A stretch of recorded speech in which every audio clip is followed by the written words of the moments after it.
For a lot of us, taking the bus late at night is just a fact of life. And while it can feel a little unsettling, it really doesn't have to be a source of anxiety.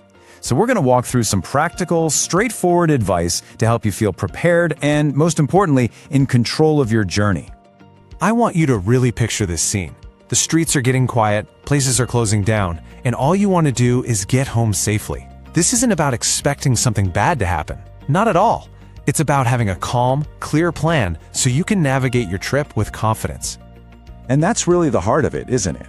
The whole point here isn't to make you afraid. It's about giving you a sense of control through simple awareness and just a few smart strategies. It's about turning that feeling of uncertainty into a quiet kind of confidence. All right, so let's get into it. Your safety really starts before you even walk out the door. The most powerful tool you have is planning. Seriously, just a few minutes of prep can completely change the feel of your entire trip. When you look at this checklist, it's kind of amazing how simple yet effective these steps are. Just checking the schedule can save you from a long, anxious wait outside. And using a real-time tracking app, that's an absolute game changer for timing your arrival perfectly. Sharing your ETA, it feels like such a small thing, but it creates this powerful invisible safety net. And if you have to transfer, planning it for a busy, well-lit area, that can completely remove one of the biggest stress points of a late-night trip. Okay, so you've done your planning, and now you're actually at the bus stop. This is where your own awareness becomes your best asset. The specific spot you choose to wait can make a huge difference.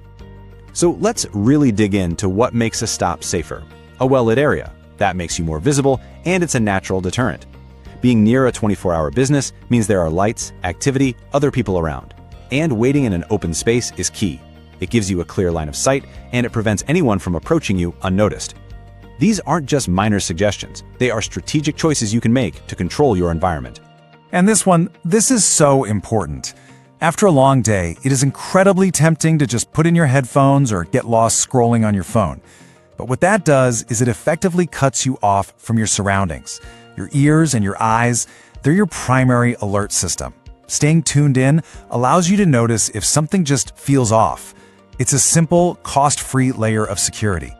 The bus pulls up, you get on. Now you're in a new environment, an enclosed space. This is where your strategy shifts just a little bit. Your next choices are all about where you position yourself and how you manage your belongings. So, let's think about this strategically. Sitting close to the driver creates a natural layer of security. They are the authority figure on the bus, and sitting near other people reduces your isolation. The back of the bus, it might feel more private, right? Especially when it's empty. But that same privacy can also make you a more vulnerable, less visible target. The key is to choose a seat that keeps you visible and connected. Securing your valuables is really just about making yourself a less appealing target. A zippered bag is obviously harder to get into than an open one. Keeping it on your lap or held in front of you maintains physical control. And it seems obvious, but not flashing an expensive phone can make a huge difference. And I really like this last point. A simple clip on a zipper is such a small thing, but it could easily deter a casual thief who's just looking for an easy opportunity. Okay, now we're going to talk about something a little less tangible, but it might just be the most important tool you have. It's that gut feeling, that little internal alarm bell that tells you something just isn't right. Learning to listen to it, and more importantly, to act on it, is a vital safety skill. I want to repeat that. Do not ignore them. It's so easy to second-guess that feeling, isn't it? We worry about overreacting or offending someone, but that feeling is your subconscious processing thousands of tiny cues, body language, tone, proximity, that your conscious mind hasn't even caught yet. Trusting it isn't paranoia, it's self-preservation. This gives us a clear, actionable playbook. If you see a warning sign, there's a direct action you can take. If someone's behavior is making you nervous, create distance or put yourself near other people. If someone invades your personal space for no reason, get up and move closer to the driver. And if it's just a persistent, uneasy feeling you can't quite shake, you have every right to get off at the next busy stop and find another way. Your plan is allowed to change. I really want this to sink in for a minute. It is always better to take an action that ensures your safety, even if it feels like a slight overreaction later, than to do nothing and regret it. You do not need anyone else's permission to prioritize your own well-being. Your safety is non-negotiable. So we've covered a lot, from planning your trip at home to trusting your gut while you're on your way. Let's just quickly go over the core principles one last time to make sure they stick.